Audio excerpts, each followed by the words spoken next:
here I am. This is my current office view, and I'm watching my kiddo rock out her boogie board, and it just felt right to hop on here and do the quickest live stream about, things just coming together. It wasn't too many years ago that I was sitting in my gym, a gym that I built with every ounce of my passion and my money and my time. It was my dream, and I built it. And I owned it and had it for almost 10 years.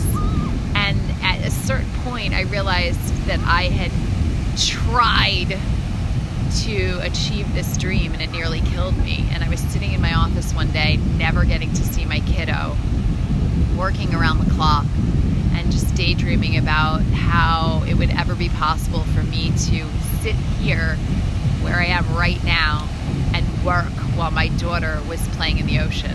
And it just never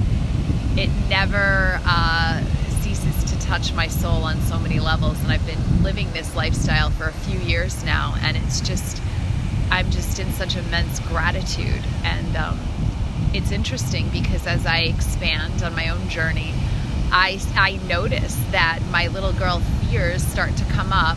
I might need to pop off this live stream if she's getting too close to the green line here. Yeah, she's got to stay in between those flags. So let's see if she's going to pay attention. Oh, it's so good to be mom. So it just, as I shed more layers and expand into greater, and coming back from an epic trip in France, I noticed that my fears are coming up of going back to those old patterns of, I have to work hard and I have to do all these things in order to feel like enough, and success has to look a certain way, and I can't relax. I have to work my ass off, and all these stories are coming up. And what I wanted to share out was, that is how we've all been conditioned, and we, because of that, try to control everything, right? And I'm certainly a woman who is this former type A, absolutely had to control like every single thing in my life, right down to what I ate, 3 days from now, and measuring it out, and what time I have to go to bed, and what I'm wearing tomorrow has to be laid out, and my task list that needed to get completed with 47 things on it, and my grocery list. And as I tried to control more, I actually noticed it was all controlling me. I'm going to pause for a second. Kaylee!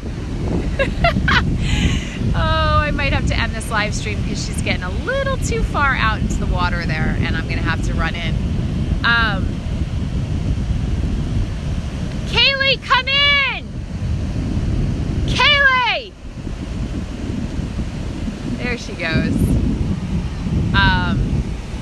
So yeah, I definitely noticed that the more I was trying to control, the more it was trying to control me. So what I wanted to drop here and say is, here's a spontaneous shift you can make in any moment. When you start to feel anxious and you notice it in your body and it doesn't feel good, right? Your eyes are dilated, your heart rate goes up. I'm gonna be feeling a little bit of that now because she is like way out there.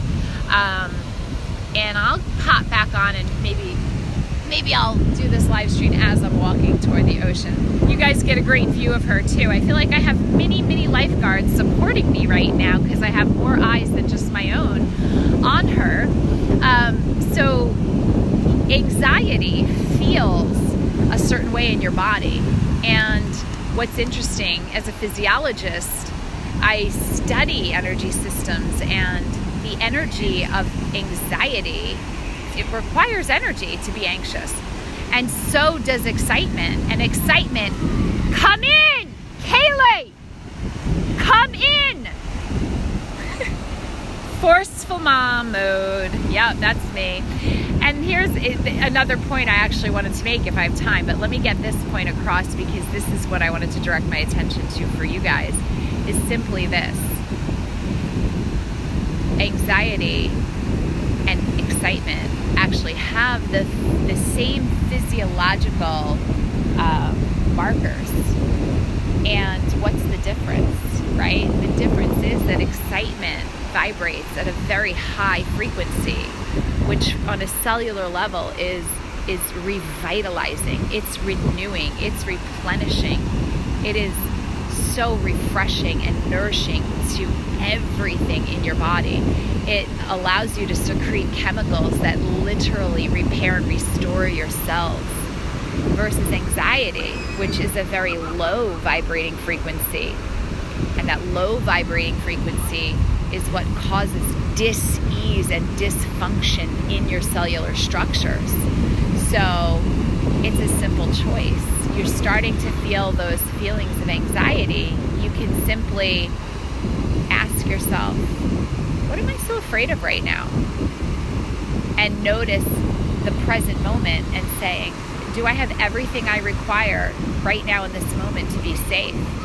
And you allow yourself to release into that safety. And then the next question is, what are the possibilities in this moment? What could I be excited about right now?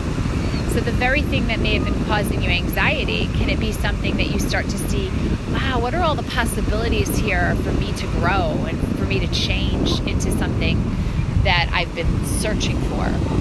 I'm getting a little distracted, I'm not gonna lie, as I see her just trying to inch her way out there.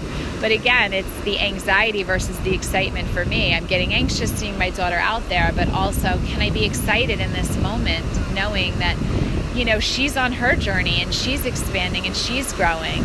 And the last point I want to make is, trying to control your life is like trying to control the ocean. It's futile. You can't do it. However, and it would take a tremendous amount of energy to try, and it would leave you exhausted and hurt, and it's dangerous, right?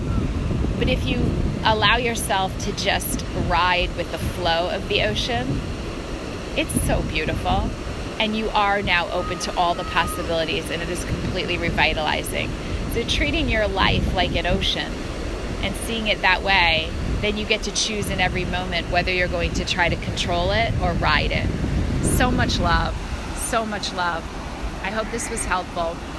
And one last thing that I'll share out is definitely feeling called to really work, specifically deep dive the next few months. And I've been announcing opening up some Soul Vision Days. And as I do this, I realize that I'm being very particular about who I'm asking to be called into this, because it's a very sacred space that I hold for someone in this way. And talk about energy. I show up in the cleanest, clearest energy to be the field of support for the people that I'm working with. It's very physiological. It's very deep on a cellular level, but in that we really get to shed and clean and clear that energy and align you in your soul, in your mental state, and certainly in your physical state. It's a lot of very, very beautiful work.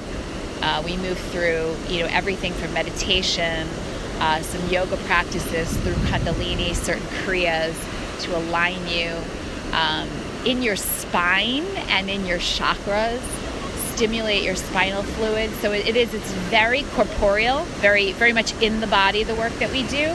And then it gets to have a tremendous mental and spiritual effect where you literally feel yourself coming online. That's the best way my clients describe that to me.